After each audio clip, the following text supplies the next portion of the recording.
It's no longer unusual for a European man to take a local girl for his wife here in the Territory. But it's still most unusual to see something like this. An Australian girl married to a native-born man. This is Mr. and Mrs. Carolus and their son Charles. They've been married for about 18 months now, but their marriage was one of the first of its kind in the Territory.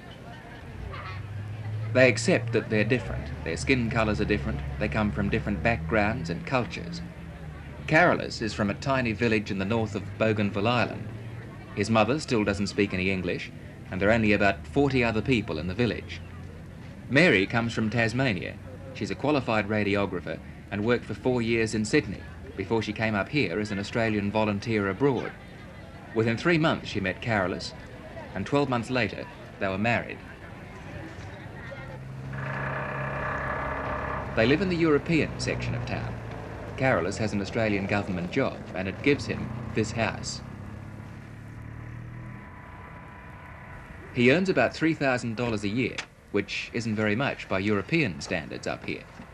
He took over the job from a European, but because he's Indigenous, he gets paid roughly half as much money. And that's one reason why it's difficult for a black man to support a European wife here. But Carolus and Mary have proved that it can be done. There are plenty of marriages about in which European men take local wives, but it seems to work very seldom the other way, European women marrying local men. Why is this? Well, previously I think there was just absolutely no social mixing between Australian girls and New Guineans and Papuan men, and I think there is now tending to start to be some. Also education, there are more educated Papuans and New Guineans. What was the reaction among your own people when you said that you were going to marry European? Well, I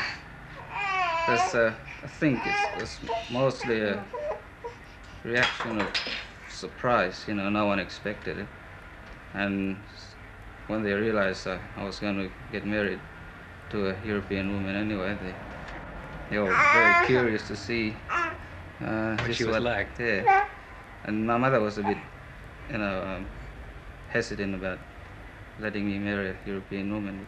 She got around to it. Mary, what was the reaction of your family when you told them that you were going to marry Charlie? Well, I think her first reaction when I first wrote and said we'd started going out together was, I'm not prejudiced, but why does it have to be my daughter?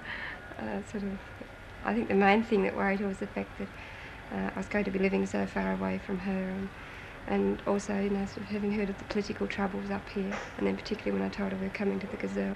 Now, you're having to live on an Indigenous salary, which is probably half what Charlie would be getting if he was a European doing the same job. Do you find you have any difficulties because of this, economic difficulties? No, I think I've always sort of managed on a budget ever since I left school, and we live at the standard at which we can afford. I think if we're getting more money, we'd spend more. But locally, the bull here is very, very good, the local market, and I can buy all my vegetables and fruit quite cheaply. Mary, are you ever made to feel conspicuous just when you walk down the street with Charlie? Do you ever feel that people look twice or look sideways? Well, we have had it happen once, and that was, it was the second day after we were married and we were in lay, and we just about brought the traffic to a halt. It was quite amusing, actually. A friend of ours was walking down the street behind us, and she said it was, sort of quite hilarious the way people would walk on and then turn around and look, and sort of obviously staring at us. But here in Rabaul, there's so many, I think, mixed marriages, sort of various kinds, that people, sort of don't take a second glance at us even. Do you ever at any time feel that Charlie is so very different in terms of skin colour, and that he's got such a very different background and a different culture and everything to the sort of background and culture that you were brought up in? Do you ever feel this? Just occasionally, sort of, when we're next to each other, particularly when photographers are trying to photograph, we sort of suddenly get conscious of the black and the whiteness of it. But in actual fact, our upbringing is not quite so different. Once we got to school age, because Carolus went south to Australia for secondary schooling and went through the mission schools here. The only time I've ever felt that there was something different is when people stare at you, But this doesn't happen very often. What are you going to do now about the future of the baby? How are you going to bring him up? What sort of identity is he going to have? Well, I'm planning to try my best anyway to make him part of the people in the village. Do you ever worry about his future here? Because he's neither black nor white, I suppose? No, I don't think so. I don't think worrying is going to sort of help matters at all.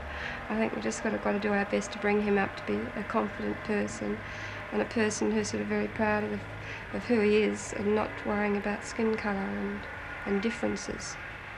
If we can sort of succeed in bringing him up to be able to identify himself with New Guineans, I think he'll be all right.